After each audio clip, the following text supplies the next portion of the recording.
అనకాపల్లిలో శుభప్రదం shopping mall. సినీ నటులు మానస వారణాసి మరియు శ్రీదేవి చేతుల మీదుగా గ్రాండ్ ఓపెనింగ్.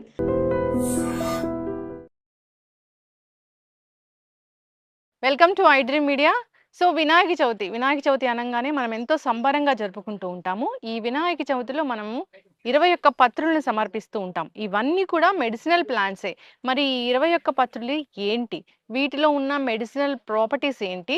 సో దీని గురించిన పూర్తి వివరాలు తెలుసుకుందాం. మనం ఈరోజు ప్రకృతి సుధామ గ్రీన్ నర్సరీలో ఉన్నాము. మనతో పాటు ప్లాంట్ సైంటిస్ట్ రామారావు గారు ఉన్నారు. వారిని అడిగి పూర్తి వివరాలు తెలుసుకుందాం. సార్ నమస్తే. నమస్తే. నమస్తే. ఎలా ఉన్నారు సార్? బాగున్నాము. మనందరం కూడా బాగుండాలి.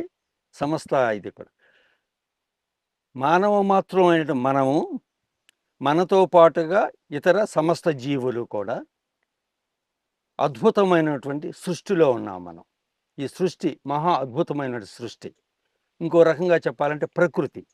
ఈ ప్రకృతి అన్న దాంట్లో సమస్త జీవరాశులు కూడాను కోట్లాది సంవత్సరాలు మనుగడ జీవనం సాగిస్తూ ఉన్నాయి. ఇలాంటి అద్భుతమైన ప్రపంచం అంటే ఇదంతా కూడాను పంచభూతాలతో కూడినటువంటి ఇదనమాట. పంచభూతాలు: గాలి, నేల, నీరు, నిప్పు, ఆకాశము. ఈ పంచభూతాలతో పాటుగా 5 యూనివర్సల్ ఎలిమెంట్స్తో పాటుగా మనకు ఇంకొకటి ఏంటంటే ప్రకృతి, భగవంతుడు మనకి ఇచ్చినటువంటి సంపద, వృక్ష సంపద. ఈ పంచభూతాలతో పాటుగా ఇలాంటి వృక్ష సంపద ఉండబట్టి ఈ భూమండలం మీద, ఈ ప్రపంచం మీద సకల జీవరాశులు కూడాను మనుగడ సాగిస్తూ ఉన్నవి. అంత అద్భుతమైనటువంటి విషయం ఈ విషయం. ఈ వృక్ష సంపద వచ్చేటప్పటికి జనరల్గా అయితే మనం చిన్న చిన్నగాను మొక్కలు, వృక్షాలు అని మాట్లాడుకుంటాం. కానీ ఈ ప్రపంచం మీద వృక్ష సంపద అనుకుంటే అటవీ ప్రాంతం అంతా కూడాను వృక్ష సంపద. మన ప్రపంచానికి, ఏ దేశానికైనా సరే అటవీ ప్రాంతం, అడవులు, కారడవులు, చిట్టడవులు, అనేక రకాలైన అడవులు, ఇవన్నీ కూడాను మనకి ప్రకృతి ప్రసాదించినటువంటి వరము, అద్భుతమైన వరం. ఇలాంటి వృక్షాల్లోనే అనేకమైనటువంటి వృక్షము అనగానే మన ఆహారానికి, సకల జీవరాశులకి ఆహారంగాను, అట్లాగే ఆరోగ్యపరంగాను అనేక రకాలుగా ఇవన్నీ కూడా మనకు ఉపయోగం. ఆరోగ్యపరంగా వచ్చిందనేటప్పటికీ దాంట్లో అనేకమైనటువంటి ఔషధ విలువలు నిగూఢంగాను నిక్షిప్తమై ఉన్నాయి ఈ మొక్కల్లో. ప్రాచీన కాలంలోనే మన భారతీయ సంస్కృతి, మన భారతీయ ఆయుర్వేదానికి మూల పురుషుడైన ధన్వంతరి, తద్వారా తదుపరి అనేకమైన ఔషధ నిఘంటులు తయారు చేసినటువంటి, ఈ మొక్కల యొక్క ఔషధ విలువలని నిక్షిప్తంగా చేసినటువంటి చరకుడు అని చెప్పేసి, సుశ్రుతుడు అనేసి, ఇలాంటి అనేక ప్రఖ్యాతమైనటువంటి ప్రాచీన వైద్యులు ఎంతో కూడాను ఈ వృక్ష సంపదను గురించి మనకు వివరించారు. ఇప్పుడు మనం ప్రతి పండుగలు అనేకమని చేసుకుంటూ ఉంటాం. అనేక రకాల పండుగలు, దసరా పండుగని, దీపావళి పండుగని, సంక్రాంతి పండుగని, వినాయక చవితి అని ఇట్లా చేసుకుంటున్నాం. ప్రస్తుతం మనం మాట్లాడుకునేది వినాయక చవితి అన్నటువంటి పండుగను గురించి. వినాయక చవితి అన్న పండుగ రాగానే మనకి ముఖ్యంగా తోచేది, వినాయకుని మనం రకరకాల పత్రులతో పూజిస్తుంటాం. ఆ పత్రులు కూడా ఏమిటి?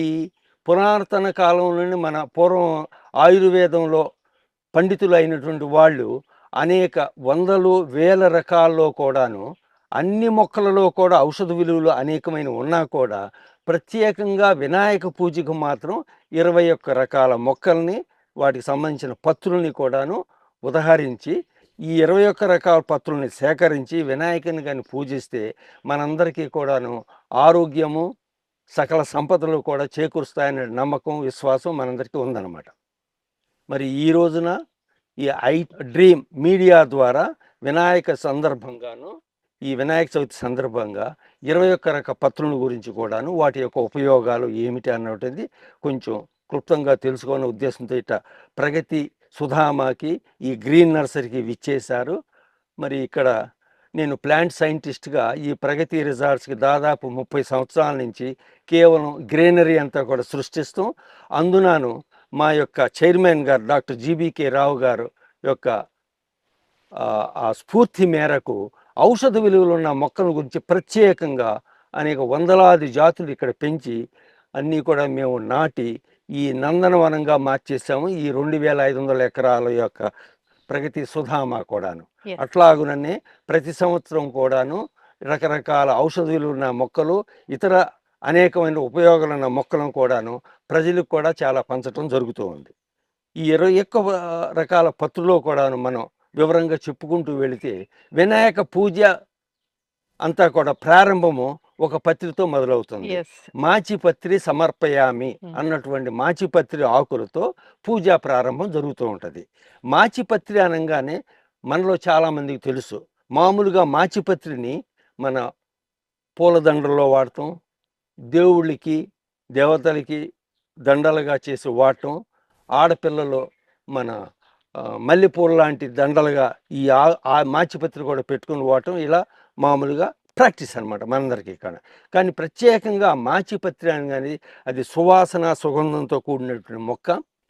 ఒక సంవత్సరం పాటు 2 సంవత్సరాల పాటు పెరుగుద్ది అనమాట. అది అంటే యాన్యువల్ అంటాం, లేకపోతే బైనియల్ అంటాము. అది పచ్చటి ఆకులతో చాలా అందంగా కనిపిస్తూ ఉంటుంది. ఆ మాచిపత్రి అనేటువంటిది కొద్దిగా మనం నలిపితే మాత్రం మంచి సుగంధం కూడా వెలువడుతుంటుంది ఆకుల నుండి. దీనిలో అనేకమైన ఔషధాలు విలువలు ఉన్నవి ఈ మాచిపత్రిలో. ముఖ్యంగా మన రకరకాల జ్వరాలకి ఇది బాగా పనిచేస్తుంటుంది. దీంతో ఏ మొక్క అయినా సరే ఆ మొక్కల్లో ఉన్నటువంటి రసాయనాలు, రకరకాల రసాయనాలు, వాటి యొక్క సమ్మేళనాల వల్ల మన యొక్క ఆరోగ్యం మీద, శరీర ఆరోగ్యం మీద బాగా పనిచేస్తుంటాయి ఇవి. అందుకని రకరకాల మొక్కల యొక్క ఆకుల కషాయాలు, అంటే విడివిడి భాగాల్లో కూడా వాటి యొక్క కషాయాలు కేవలం పుష్పాల ద్వారా మరి అవి ఇచ్చేటటువంటి సుగంధం సువాసన కూడా మనం పీల్చినా కూడాను అదంతా కూడా మన ఆరోగ్యానికి దోహదపడుతూ అనేది ఒక విషయం ఖచ్చితంగా మనందరికీ తెలుసు. అది జరుగుతూ ఉందన్నమాట. ఇది ఆర్టిమిసియా అని అంటుంటారు దీన్ని ఇంగ్లీష్లో. ఆర్టిమిసిన్ 1, ఆర్టిమిసిన్ 2 అన్నటువంటి రసాయనాలు ఉండటం వల్ల ఈ మొక్కలోను అనేకమైన ఆరోగ్యపరంగాను ఉపయోగాలు ఇస్తోంది. విషజ్వరాలను తగ్గించటం, కోవిడ్ లాంటి వైరల్ ఫీవర్స్ను కూడా ఇది తగ్గించే గుణం దీంట్లో చాలా ఉందన్నమాట. ఇదే కాకుండా మన చర్మానికి సంబంధించిన అనేకమైన వీటికి కూడా చాలా ఉపయోగపడుతుంది. ఈ మొక్కని ఏంటంటే మనం ఒక 4-5 ఆకులు తీసుకుని కషాయంగా చేసుకుని మనం సేవిస్తే మనలో ఉన్న కొన్ని దుర్గుణాలు, కొన్ని అనారోగ్య కారణాలను కూడా తీసే ఆరోగ్యవంతంగా ఉండి కొంచెం దృఢంగా ఉంచుతారు అన్నమాట ఈ మాచిపత్రి అన్నటువంటిది. ఫస్ట్ మనం ఇదే మాచిపత్రిని పెడతాం కదా పత్రిలో. ఈ పత్రిలో ఈ మాచిపత్రిని మనం వాడతాము. అందుకనే వినాయక పూజా ప్రారంభం కూడా మాచిపత్రి సమర్పయామని మొదలు పెడతాం. దీని తర్వాత ఇంకా 20 రకాల పత్రులు కూడా వస్తుంటాయి. మామూలుగా 21 పత్రులే అని సేకరించడమే కాకుండా ఔషధ విలువన అనేకమైన ఇతర పత్రులను కూడా వీటితో పాటుగా వాటిని కూడా సేకరించి మన పూజ చేస్తే అవన్నీ కూడా ముఖ్య కారణం ఏంటి, వీటిలో ఇలాంటి రకరకాల వనమూలికలను మనం సేకరించటం, ప్రత్యేకంగాను సేకరించిన తర్వాత వాటి యొక్క ఉపయోగాలు తెలుసుకుంటాం. అప్పుడు మనకి బాగా శ్రద్ధ కూడా కలుగుతుంది. ఇలాంటి మొక్కలన్నీ కూడాను అనేకమైన ఔషధ విలువలు ఉన్నాయి కాబట్టి ఈ మొక్కల్ని మనం సాధ్యమైనంత వరకు మన వీలును బట్టి మనమే కానీ పెంచుకుంటే, మన ఎదురుగానే ఉంటే ఇవన్నీ కూడా వాటి నుంచి రకరకాల ఉపయోగాలు కూడా మనం తీసి ఆరోగ్యాన్ని కాపాడుకోవచ్చనే దృఢ సంకల్పం మనలో కలుగుతుంది. కాబట్టి ఈ సేకరణ కానీ, ఉపయోగం కానీ, పూజాభావం కానీ, పవిత్రత కానీ మన పూర్వీకులు అట్లా జోడించారన్నమాట వీటికి. కాబట్టి అనేకమైన మొక్కల్లోనూ అనేకమైన ఔషధ గుణాలు ఉన్నాయి. ప్రత్యేకంగా 21 పత్రుల్లో కూడా అదనమాట. ఈ మధ్యన వచ్చిన కోవిడ్ ఫీవర్, కోవిడ్ మనకి మహమ్మారి వచ్చింది ఒక 4-5 సంవత్సరాల క్రితం. అప్పట్లో ఈ మాచిపత్రి అన్నటువంటి ఆకు కషాయం, జూలు మాచిపత్రిని ఇంకో రకమైన మాచిపత్రి, ఈ రెండిటి యొక్క ఆకులు కషాయాలు కోవిడ్ లాంటి ఫీవర్స్లో బాగా పనిచేస్తుంది. కాబట్టి ప్రగతి రిసార్ట్స్ నుండి కూడా చుట్టుపక్కల గ్రామాల వాళ్ళు ఈ 2 రకాల మొక్కలను కూడా తీసుకెళ్ళి వాటి కషాయాన్ని ఉపయోగించి వాళ్ళకి కొంతలో కొంత నమ్మకం ఏర్పడింది కూడాను. ఆ జ్వరాల నుండి విముక్తి రాకుండా వాటిని కాపాడటం ఇలాంటివి కూడా జరిగింది. అలాంటి అద్భుతమైనటువంటి ఔషధ విలువలు ఉన్నటువంటి మొక్కలు ఇవన్నీ కూడా ప్రత్యేకంగా ఇలాంటి మాచిపత్రి అన్నటువంటి మొక్క కూడాను. చాలా చక్కటి సువాసన కదా సార్ ఇది. అవును. సో మనం నెక్స్ట్ అంటే 2వ పత్రిక వాకుడాకు సమర్పిస్తాం కదా సార్. సో దాంట్లో ఉన్న మెడిసినల్ ప్రాపర్టీస్ ఏంటి, అసలు ఆ వాకుడాకు అనేది చూడడానికి ఎలా ఉంటుంది? సో రెండో పత్రి మాచిపత్రి తర్వాత మనం సేకరించి వాడేది వాకుడు పాదు, వాకుడు ఆకు. ఇంకో రకంగా చెప్పాలంటే కంటకారి, దీని పేరు కంటకారి. ఎల్లో బెర్రీడ్ బ్రింజాల్ అంటే ఇది మన వంగ జాతికి సంబంధించినటువంటిది. దీని కాయలు వంకాయలాగా చిన్న చిన్న గుడ్లులాగా ఉంటాయి అన్నమాట, ఎల్లో కలర్. అందుకని ఎల్లో బెర్రీడ్ నైట్ షేడ్ అని కూడా వాడుతుంటారు దీన్ని. దీంట్లో అద్భుతమైన ఔషధం ఇది. మామూలుగా మన బయట ప్రదేశాల్లో ఒక రకమైన కలుపు మొక్కలుగా లేస్తూ ఉంటుంది. మన పాత పెంట పోగుల మీద, వేస్ట్ ల్యాండ్స్లోను అలా విపరీతంగా లేస్తూ ఉంటుంది. ఇది వరకటి రోజుల్లో ఇలాంటి పత్తులు అనేకమైన మన చుట్టుప్రక్కన లేస్తూ ఉండేవి.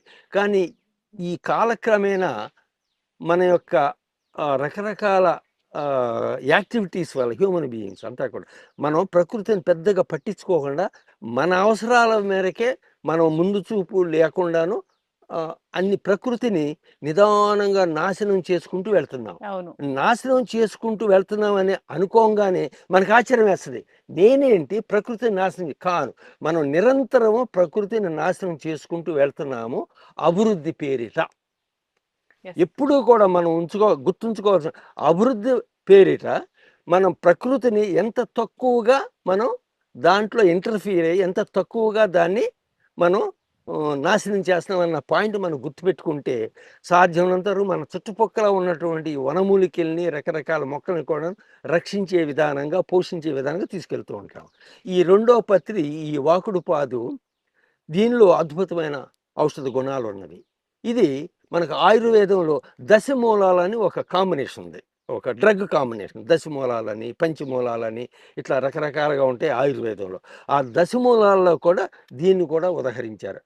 దశమూలాలు అంటే 10 రకాల వేర్లతోనూ ఆయుర్వేద మందులు తయారు చేస్తాం. దాంట్లో కూడా ఇది ఉంది, దశమూలాల్లో కూడా ఉంది. కాబట్టి దీని యొక్క ప్రాముఖ్యత మనం ఊహించవచ్చు. ప్రధానంగా ఏంటంటే దీన్ని రకరకాల దగ్గుల్ని, ఉబ్బస వ్యాధుల్ని తగ్గించే విధానం దీంట్లో ఉంది. ఈ ఆకుల్ని, ఆ కాండాన్ని కానీ వేరుని కానీ కొద్దిగా మనం వేడి చేసి కాల్చేస్తే వచ్చే పొగను కానీ పీల్చామంటే ఉబ్బస వ్యాధులు బాగా తగ్గిస్తుంది. అట్లాగే దీని యొక్క ఆకులు కషాయం కానీ, ఆ కాయలు కొంచెం చేదుగా ఉన్నా సరే కాయలను నవ్వటం కానీ, విత్తనాలు నవ్వటం కానీ చేస్తే రొమాటిక్ పెయిన్స్ అంటే మనకి కీళ్ళ నొప్పులు ఉంటాయి కదా, దాన్ని కూడా ఇది తగ్గిస్తుంది. రకరకాల చర్మ వ్యాధులను కూడా ఇది తగ్గించే విధానం ఉంది దీంతోనూ. అట్లాగే మనకి ఇంటర్నల్గా కూడాను మన యొక్క జీర్ణశక్తిని కూడా మెరుగుపరచడానికి కూడా దీనిలో మందులుగా ఉన్నాయి అన్నమాట. ఇది ఒక రకమైన చిన్నగా పాకేటువంటి పాదు, అందుకని ఇది వాకుడు పాదు అంటాం. నేల బారున అట్లా అటు ఇటు పాకుతూ ఉంటుంది. చక్కటి వైలెట్ ఫ్లవర్స్తోనూ విత్ ఎల్లో యాంథర్స్ కూడా చక్కగా పూలు కూడా చాలా అందంగా ఉంటాయి అన్నమాట. వీటికి సీతాకోక చిలుకలు లాంటి చిన్న చిన్న కీటకాలు కూడా వస్తుంటాయి దీనికి. కానీ చెట్టు అంతా కూడాను ముళ్ళ మయం అంతా కూడాను, ఆకులు పైన కింద, ఆ పువ్వులకి వెనకాల కానీ, కాయలు కాసినప్పుడు వాటి వెనకాల కానీ అన్నీ ముళ్ళుగా ఉండి విత్తన సేకరణ కూడా ఇది చేయాలంటే మాకు కొద్దిగా కష్టం అవుతుంది. ఈ మొక్కలు కూడాను విత్తనాలు కాయలు సేకరించి ఆ ఎల్లో బెర్రీస్ అన్నది విత్తనాలు దాన్ని ఎక్స్ట్రాక్ట్ చేసి ఈ మొక్కలు కూడా ప్రత్యేకంగా పెంచుతున్నాము ఈ నర్సరీలో. ఇది అంటే తీగలాగా పాకే మొక్క, మామూలుగా నేల బారుని అట్లా చుట్టూతో పాక్కుంటూ వెళ్తుంది అనమాట. ఇది మొక్క అనమాట. అటు ఇటు కూడా కొమ్మలన్నీ పాక్కుంటూ వెళ్ళి చాలా దృఢంగా ఒత్తుగా అనిపిస్తుంది కూడా. పూలు ఇట్లా పూసి చాలా అందంగా కూడా కనిపిస్తుంది. కంటకారి, ఎల్లో బెర్రీడ్ నైట్ షేడ్ అంటారు దీన్ని. సామాన్యంగా అయితే వాకుడు పాదు అంటే పాదుగాను ఇది పెరుగుతుగా వాకుడు పాదు అంటాం. దశమూలాల్లో కూడా ఒకటి, ముఖ్యంగా ఉబ్బస వ్యాధులకి, జాయింట్ పెయిన్స్, రొమాటిజానికి, కీళ్ళ నొప్పులకి వాటికి బాగా పనిచేస్తుంది.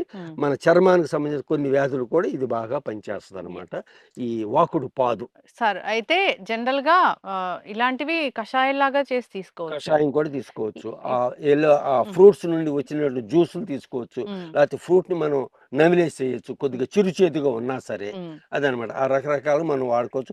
వేరు భాగము మొత్తం మొక్కంతా కూడా పువ్వులతో సహా అన్నిట్లో కూడా ఆయుర్వేద గుణాలు ఉన్నాయి దీంట్లో. ఇలాంటి మొక్కలు మనం కాపాడుకోవాలి సార్. చాలా చక్కగా చెప్పారు. నిజంగానే ఇదంతా కాంక్రీట్ జంగిల్ అవడం వల్ల ఎక్కడ మొక్కలు అయితే కనపడట్లేదు.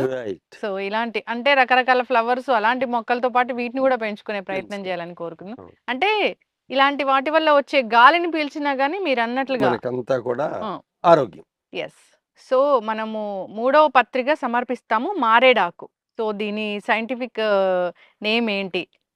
అండ్ దీనిలో ఉన్న మెడిసినల్ ప్రాపర్టీస్ ఏంటి? తరువాత ఈ 21 పత్రికలో మనం మూడవ పత్రిక వెళదాము. అది మారేడు పత్రి, బిల్వ పత్రి, బేల్ అని కూడా బెంగాలీలు హిందీలో బేల్ అని కూడా అంటుంటారు. మారేడు మనందరికీ తెలిసిందే, మారేడు కాయలన్న వెలక్కాయలాగానే ఇది మారేడు కాయలు అనమాట. మారేడు చెట్టు కూడాను, ఈ బిల్వ చెట్టు, ఈ బేల్ చెట్టులో కూడాను అనేకమైన ఔషధ గుణాలు ఉన్నవి. దీన్ని మామూలుగా బేలు, మారేడు, బిల్వ అని ఉంటారు. దీంట్లో మామూలుగా అయితే సహజంగా అయితే త్రిపత్రి అని అంటుంటారు దీన్ని. అంటే 3 ఆకులు ఉంటాయి. ఒక సెంటర్లో ఉన్న ఆకు పెద్దగా ఉంటుంది, సైడ్స్ని అటు ఇటు కూడా ఉన్నాయి, కొంచెం చిన్న సైజుగా ఉండి త్రిపత్రి జనరల్గా అయితే కామన్గా. దీంట్లో మరి ఇదేమో త్రిదళం మారేడు సామాన్యంగా మనందరికీ ఉండేది. ఇది కాకుండా ఏక బిల్వ అని ఇంకోటి ఉంది మళ్ళీ. అంటే ఈ 3 ఆకులు కలిసిపోయి ఒకే ఆకు కింద త్రిశూలం షేప్లో ఉంటుంది అనమాట, టీ షేప్లోను. అది ఏక బిల్వం.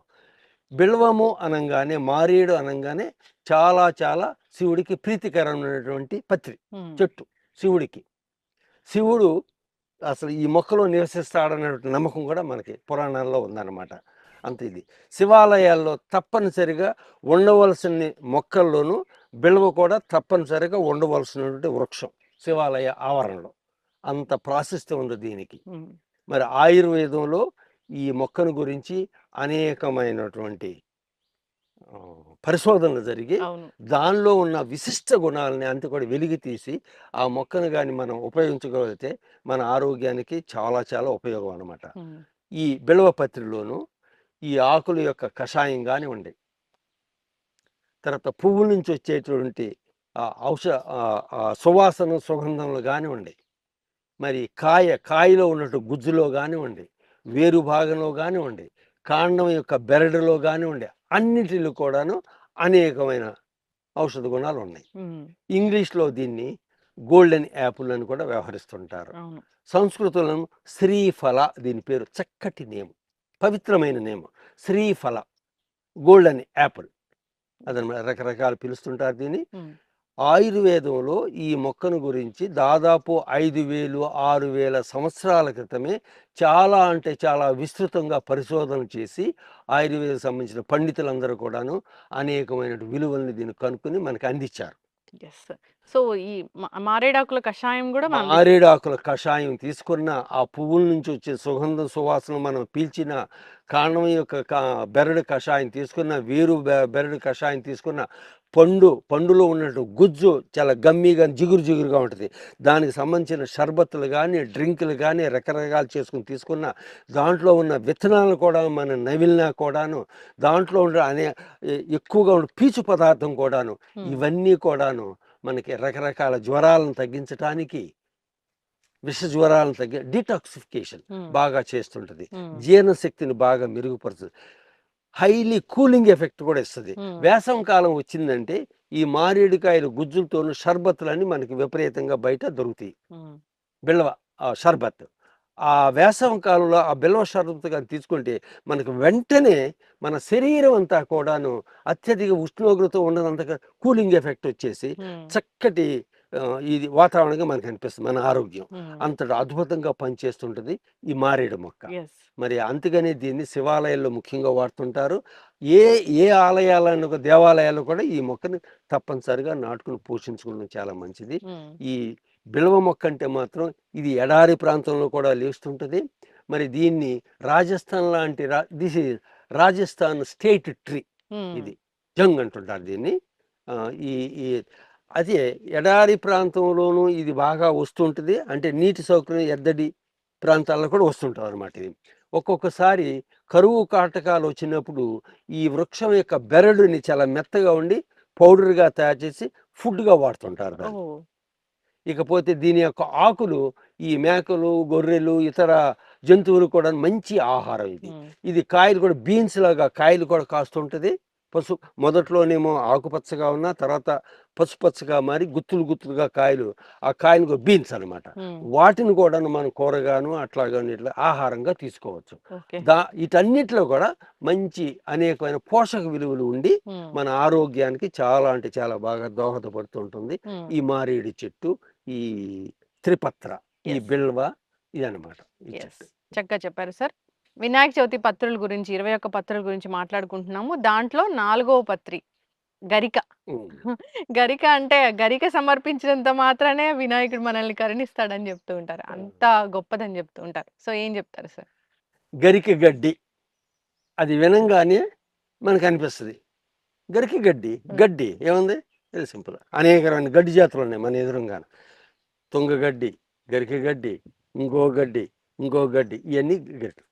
కానీ మరి గరిక గడ్డిని ప్రత్యేకంగా వినాయక పూజ దాంట్లోనూ 21 పత్రుల్లో ఒక పత్రి కింద మన పూర్వీకులు పొందుపరిచారు. మరి గ్యారంటీగా విశేషాలు చాలా ఉంటాయి కదా, మరి తప్పనిసరిగా అవేంటి కొన్ని మనం తెలుసుకుందాం. గరిక గడ్డి హరియాలి గ్రాస్ అంటుంటాం. సైనోడాన్ డాక్టైలాన్ అని శాస్త్రీయ నామం. హరియాలి గడ్డి అనవచ్చు, ధూప్ గడ్డి అనవచ్చు, రకరకాలుగా దానికి పేర్లు ఉన్నాయి ప్రాంతీయాన్ని బట్టి. మనకి చేలగట్లలోను, వేస్ట్ ల్యాండ్స్లోను, అక్కడ ఇక్కడ పొలాల్లోనూ అన్నీ కూడా గరిక గడ్డి, తుంగగడ్డి విపరీతంగా లేస్తూ ఉంటాయి. అది మనకు ఒక రకంగా ఇబ్బందికరంగా ఉంటాయి మన పంటలకి, వాటికి వీటికి కూడా. కానీ గరిక గడ్డిలో కూడా విశేషమైనటువంటి ఆయుర్వేద గుణాలు. దాంట్లో ఎక్కువగాను సిలికా అన్నటువంటి చాలా తక్కువ మోతాదులో, సిలికా అన్నట్టు కొంచెం ఎక్కువ మోతాదులో ఉంటుంది. బహుశా ఆ సిలికా కాంటెంట్ వల్లే దీనికి కొన్ని ఆయుర్వేద గుణాలు బహుశా వచ్చి ఉంటాయి అన్నమాట. దీని యొక్క వేరు భాగం కానివ్వండి, సన్నగా పొడుగ్గా ఉన్న ఆకులు కానివ్వండి, ఇవన్నీ కూడాను మనం హోల్ ప్లాంట్గా మనం వాడచ్చు అన్నమాట. దాన్ని పచ్చడి చేసుకోవచ్చు, సూపుల్లో వాడచ్చు, లేకపోతే మొత్తం మొక్కని వేరుతో సహా కషాయంగా కూడా తీసుకోవచ్చు రకరకాల. ఏ రకంగా ఇది మనకి స్కిన్ ప్రాబ్లమ్స్కి చాలా బాగా పనిచేస్తుంది. కార్మినేటివ్గా అంటే డైజెషన్ కొంచెం ఈజీగా జరిగేలాగా ఇది చూస్తుంది.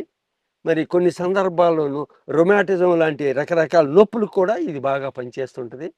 చర్మాన్ని పోషించడానికి కూడా ఇది అద్భుతంగా పనిచేస్తుంటారు అనమాట. మరి ఈ గరిక గడ్డి మీద మేసినటువంటి ఆవులు కానీ, మేకలు కానీ, లేకపోతే ఇతర జంతువులు కానీ వాటి యొక్క పాలు చాలా అంటే చాలా స్వచ్ఛంగా ఉండి అనేకమైన ఔషధ విలువలతో కూడా ఉంటాయి. ఎక్కువగాను గరిక గడ్డి మేతగా తీసుకున్నటువంటి జంతువుల్లోనూ మరి ఆ రకంగా కూడాను మనకు ఉన్నటువంటి ఆవులు కానీ, అవి కానీ గరికి మైదానాల్లో కానీ గరిక గడ్డి మేసి వచ్చేస్తే ఆ పాలు మనకి చాలా శ్రేష్టం. అంటే ఇండైరెక్ట్గా కూడా ఇంత ఇది ఉందన్నమాట దాంట్లో ఈ గరిక గడ్డి. మరి గరిక గడ్డి సమర్పయామి అని చెప్పేసి పూజా విధానంలోనూ దీన్ని కూడా వాడుతుంటాము. హరియాలి గ్రాస్ అని అంటారు, ధూప్ గ్రాస్ అంటాము, గరికడ్డి. దీంట్లో సిలికా అన్నట్టు ఎక్కువగా ఉండటం వల్ల, కొంచెం ఎక్కువ మోతాదులో ఉండటం వల్ల బహుశా ఆ విలువలన్నీ కూడా వచ్చి ఉంటాయి. గరిక గడ్డిని కూడా కేవలం గడ్డే కదా అని మనం నిర్లక్ష్యంగా చూడకోకుండాను గరిక గడ్డిలో మీరు తేడాలు ఉంటాయి. ఒక రకమైన అంటే ఈ రకమైన గరిక గడ్డే కొంచెం బ్లేడ్స్ కొంచెం వైట్గా ఉండి కొంచెం పొడుగ్గా ఉండి చూడముచ్చటగా కూడా ఉంటుంది. అలాంటి గరిగడ్డి ఇంకా మనకి శ్రేష్టం అనమాట. మనం ప్రత్యేకంగా వాడాలంటే క్యాన్సర్ కూడాను దీని యొక్క కషాయం పనిచేస్తాం అన్నది కూడా ఒక విధానం వచ్చింది దీంట్లో. డాక్టర్ కాదర్వాలి గారు మా ప్రగతి రిసార్ట్స్ వచ్చినప్పుడల్లా కూడాను ఆ క్యాన్సర్ నివారణకు అనేకమైనది మా దగ్గర ఉన్న మొక్కల గురించి చెప్పుతూను గరిక గడ్డిలో కూడా ఉంది కాబట్టి గరిక గడ్డి కషాయం కూడా మీరు తీసుకుంటాం మంచిదని చెప్పేసి ఆయన సలహాలు ఇస్తుండేవారు. కొద్దిమంది ఆ ప్రకారం ఆచరించేవాళ్ళు. ఇంతటి అద్భుత విలువ ఉండే దీన్ని కూడాను మనం 21 పత్రుల్లో కూడా పెట్టడానికి అదే కారణం అయి ఉంటుంది. దీన్ని కూడాను మనం సేకరించుకుని ఉపయోగించుకుంటే మనకి చాలా మంచిది అనమాట. చక్కగా చెప్పారు సార్. 5th పత్రి గురించి మాట్లాడుకుంటున్నాం. 5వ పత్రి వినాయక 21 పత్రిలో. సో ఉమ్మెత్త. సో ఉమ్మెత్తలో ఉన్న ఔషధ విలువలు ఏంటి, మెడిసినల్ ప్రాపర్టీస్ ఏంటి, సో దీన్ని సమర్పించడం వెనుకున్న సైంటిఫిక్ రీజన్ ఏంటి? ఉమ్మెత పత్రి, ఉమ్మెత అనగానే ఒక రకంగా చెప్పుకోవాలంటే కొంచెం విషపూరితం. మనకందరూ అనిపిస్తుంది విషపూరితం ఏంటి, టాక్సిక్ ఏంటి, మనం పత్రిలో పెడతాం ఏంటి, అదేంటి వెంటనే అనిపిస్తుంది, అవునా? కానీ ఉమ్మెతలో మళ్ళీ కొన్ని రకాలు ఉంటాయి. తెల్ల ఉమ్మెత, నల్ల ఉమ్మెత, పర్పుల్ కలర్ కానీ, ఆర్నమెంటల్ అలంకరణ కానీ రకరకాల మొక్కలు కూడా ఉన్నాయి. ఇక్కడ రకరకాల మొక్కలు కూడా పెంచుతాము. ఇది ప్రత్యేకంగా నల్ల ఉమ్మెత, బ్లాక్ దతూర అంటుంటాం. ఉమ్మెత అనగానే తెల్ల ఉమ్మెత వినాయక పత్రిలో వాడుతుంటాము. దీన్ని కూడా వాడచ్చు అనమాట. ఆ తెల్ల ఉమ్మెత అందంగాను గొట్టాలాగాను ఏంజల్స్ ట్రంపెట్ లాగాను చక్కగా పూలు పోస్తుంది. చూస్తానికి చాలా అందంగా ఉంటుంది. చాలా డెలికేట్ ప్లాంట్ కూడా అది. దాన్ని ఇంకో రకంగా చెప్పాలంటే థార్న్ యాపిల్ అంటాం. అంటే యాపిల్లాగా వాటి కాయలు ఉంటాయి, దాని మీద ముళ్ళు ముళ్ళుగా అనిపిస్తుంది అనమాట. అందుకని థార్న్ యాపిల్ అని ఇంగ్లీష్లో వ్యవహరిస్తుంటాం ఉమ్మెత్త చెట్టుని. అయితే ఇది టాక్సిక్ అయినా కూడా ఔషధ విలువలుగా కొన్ని ఉన్నాయన్నమాట దీంట్లో. ఆ రసం కానీ అది. అయితే ఈ ఆకుల్ని రకరకాల బ్రాంకైల్ ప్రాబ్లమ్స్ వాడచ్చు దాన్ని. వాటిని కొద్దిగా కాల్చేస్తే వచ్చినటువంటి ఫ్యూమ్స్ని మనం పీల్చామంటే ఉబ్బస వ్యాధులకు పెట్టింది పేరు ఇది. అట్లాగే రొమాటిజానికి కూడా బాగా పనిచేస్తుంది కషాయం తీసుకుంటే. మరి రకరకాల స్కిన్ ప్రాబ్లమ్స్ కూడాను ఇది దాంట్లో ఉన్నటువంటి రకరకాల కెమికల్ కాంపోనెంట్స్ వల్ల చర్మ వ్యాధులు కూడాను ఇది బాగా పనిచేస్తుంది అనమాట.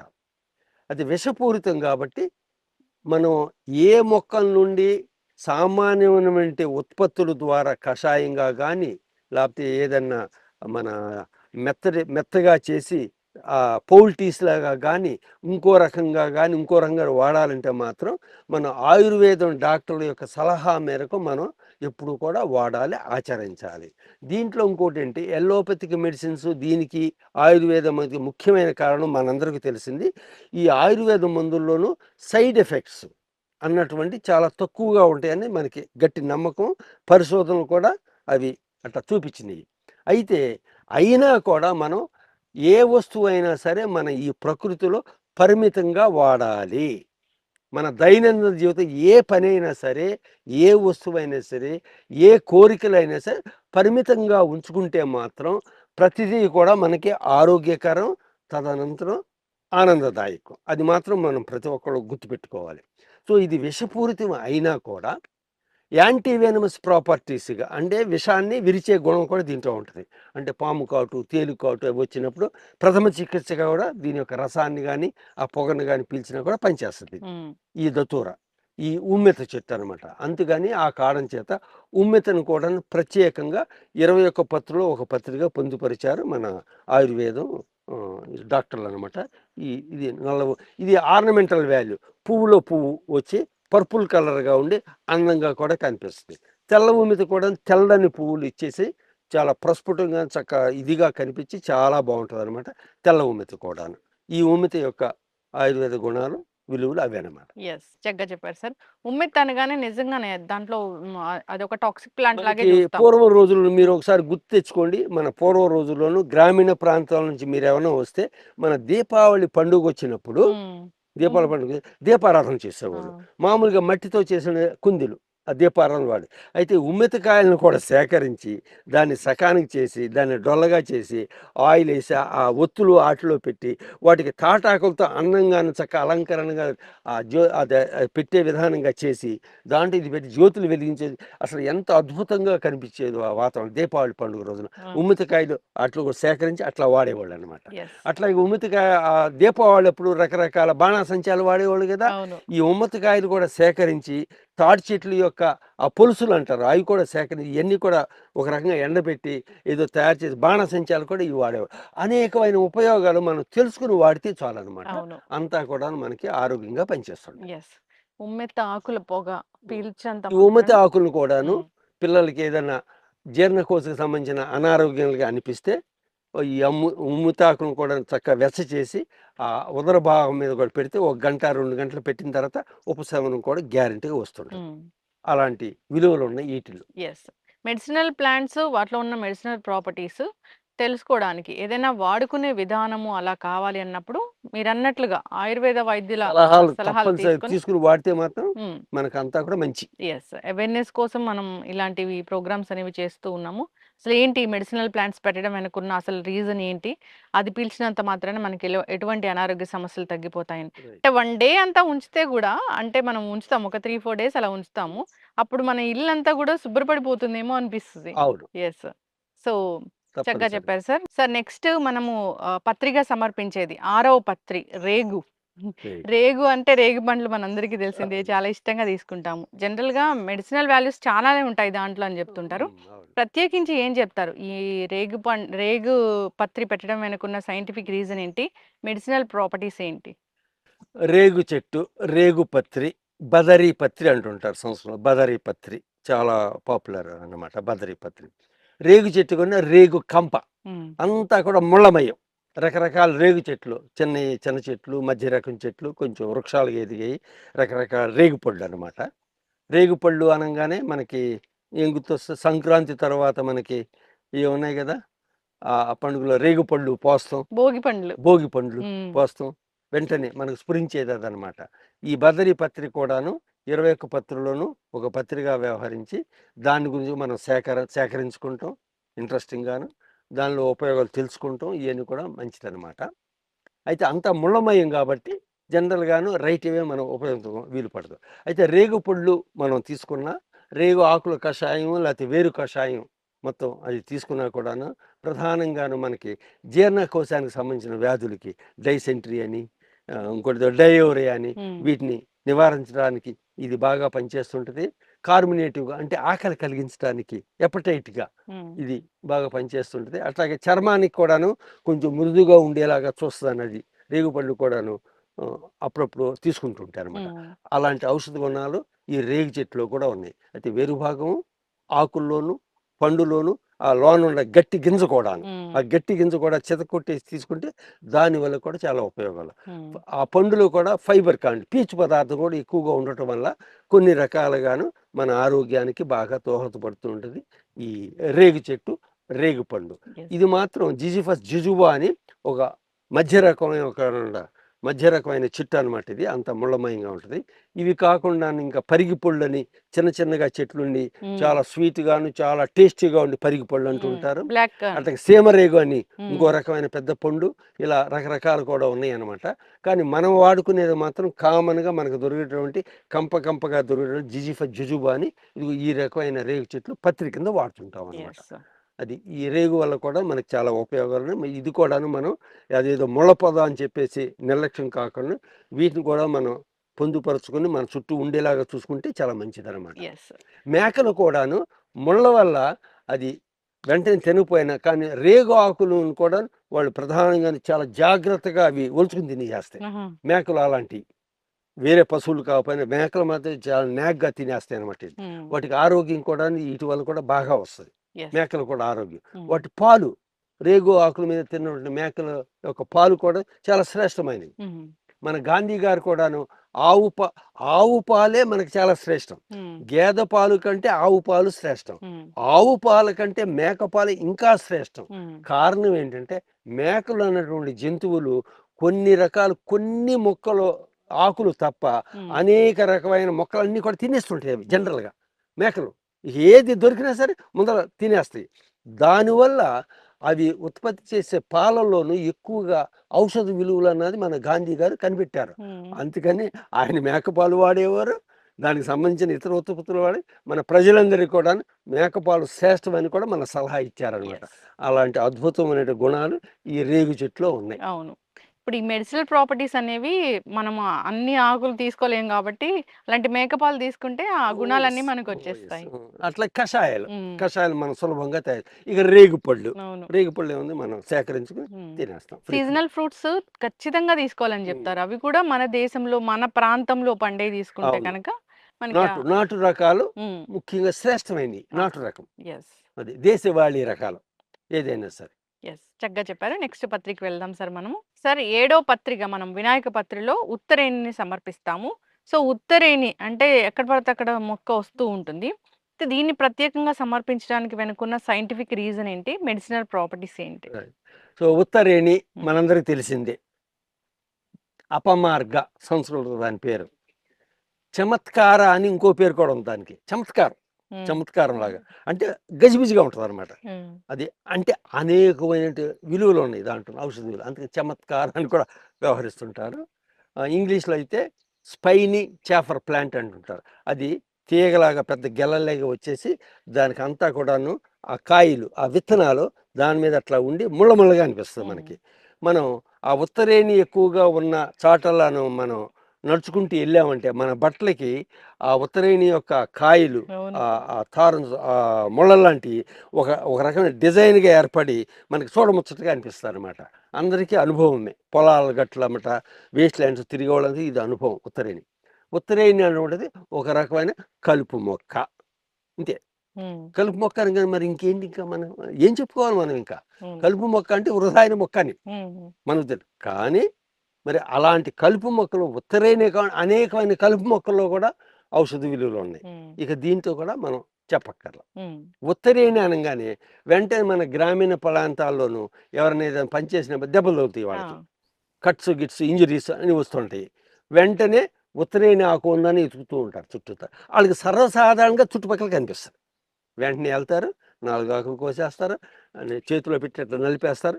ఆ ధాన్యం ఇట్లా పిండేస్తారు ఆ గాయం మీద, ఆ ఇంజరీ మీద. అది పిండేసిన తర్వాత ఆకులు కూడా దాని మీద అట్లా అతికిస్తారు, కట్టేసేస్తారు. 3వ రోజుకి అది ఎంత తీవ్రమైన గాయం అయినా సరే ఫినిష్. అలాంటి అద్భుతం ఉత్తరేణి.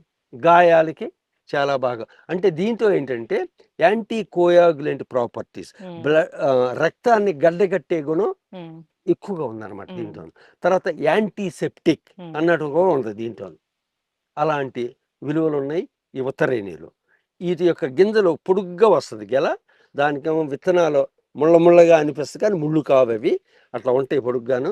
ఆ విత్తనాలను సేకరించి దాన్ని పొడి చేసి చూర్ణం చేసి దాన్ని తేనెతో కానీ మన నిమ్మరసంతో కానీ తీసుకుంటే కొన్ని రకాల ఉబ్బస వ్యాధులకి, చర్మ వ్యాధులు కూడా పనిచేస్తుంది ఇది. అట్లా అనమాట. ఉత్తరేణి కూడా ఇది ఒక రకమైన తోటకూర మొక్క చెప్పాలంటే. ఎకిరాంతస్ ఆస్పిరా అని శాస్త్రీయ నామం దీనికి. మన తోటకూర జాతి కాబట్టి ఇది చిన్నగా దీంట్లో ఉన్నప్పుడే, టెండర్గా ఉన్నప్పుడే దీన్ని మన తోటకూర లాగానే చక్కగా కూర వండుకొని చక్కగా తినేసేయచ్చు. మంచి ఔషధ విలువలు. అప్పుడెప్పుడు లేత ఆకుల్ని తోటకూర లాగానే వండేసి తినేసేయచ్చు. కొద్దిమంది అట్లా చేసుకుంటారు కూడా గ్రామీణ ప్రాంతాల్లోనూ. వాళ్ళు తోటకూరలాగా వండుకుని తినేస్తే చాలా మన జీర్ణశక్తిని బాగా మెరుగుపరిచి చాలా బాగా పనిచేస్తుంది ఈ ఉత్తరేణి యొక్క వేరు భాగము, కాండం భాగాన్ని గ్రామీణ ప్రాంతాల్లో మన ప్రజలు దేనికోసం వాడతారు? దంతధావనానికి వాడుతుంటారు. దానికి కారణం ఏంటంటే దీంతో కానీ మనం రెగ్యులర్గా కొంతకాలం పాటు దీనిగా మనం రెగ్యులర్ చేసుకుంటే మాత్రం మన దంతాలు చాలా పటిష్టంగా ఉంటాయి. నోరంతా ఎంతో పరిశుభ్రంగా ఉంటుంది. నోరంతా కూడా మన డెంట్యూర్స్ అని చెప్పేసి దంతాల కింద ఉంటాయి కదా, అవి చాలా పటిష్టంగా తయారవుతాయి అంట. మరి అలాంటి గుణాలు ఉన్నటువంటి ఈ ఉత్తరేణి మొక్క కూడా కలుపు మొక్క అయినా కూడా మనం దాన్ని ఉపయోగించడం చాలా మంచిది. ఆ కారణం చేతే దీన్ని కూడా 21 పత్రుల్లో కూడా మన వాళ్ళు పొందుపరిచారు. ఉత్తరేణి, అపమార్గ, చమత్కార, స్పైనీ చాఫర్ ప్లాంట్. ఉత్తరేణి ఆకుల స్మెల్ కూడా ఒకలాంటి పంజెంట్, కొద్దిగా నిలిపితేనే కొంచెం ఒక రకమైన మైల్డ్ గా అనిపిస్తుంది అనమాట. అంటే ఇంప్రెసివ్ గా, ప్లెజెంట్ గా అనిపిస్తుంది. అది కూడా బాగా అంటే జండు బాము అలాంటివి ఉంటాయి కదా సార్, అట్లాగే పనిచేస్తుందేమో. ప్రస్తుతం చాలా మైల్డ్ గా అనిపిస్తుంది, కానీ కొంచెం ఓకే ఇంప్రెసివ్ గా అనిపిస్తుంది. అవును. ఇంకా దాని నుంచి వచ్చే గింజలు కాకుండాను నవగ్రహాల్లో కూడాను ఒక గ్రహానికి ఉత్తరేణి కూడా అలర్ట్ చేశారు. దీనిలో ఉన్న పవిత్రత వల్ల ఆయుర్వేదిక ఉన్న నవగ్రహంలో కూడా ఇది ఒక రకమైన మొక్క. నవగ్రహంలో కూడా దాని నుంచి వచ్చే బియ్యం కూడా వాడతారని చెప్తారు. బియ్యం కూడా వాడతారు, రైట్. అది బియ్యం గానే ఉంటాయి. ఆ పై పొప్పర తీసేస్తే లోన బియ్యంగా గింజలు ఉంటాయి. అది కూడా వండుకొని తినటం మనకు చాలా మంచిది. సూపులు గాను చేసుకుని, అది పుడ్డింగ్స్ గాను చాలా మంచిది. చక్కగా చెప్పారు sir. So medicinal plants scientist మీరు, చాలా రకాల ప్లాంట్స్ గురించి చెప్తూ ఉంటారు. 21 పత్రుల గురించి మాట్లాడుకుంటున్నాము. దాంట్లో ఉత్తరేణి గురించి చాలా చక్కగా చెప్పారు. దాని గురించి అంటున్నాం ఏంటంటే, ఇలాంటి ప్లాంట్స్ అన్ని మనం ఇంట్లో పెంచుకుంటే కనుక ఇవన్నీ నుంచి వచ్చే గాలిని పీల్చినా మనకి అనేక రకాల వ్యాధులు అనేవి కూడా తగ్గిపోతాయి. చక్కగా చెప్పారు సార్.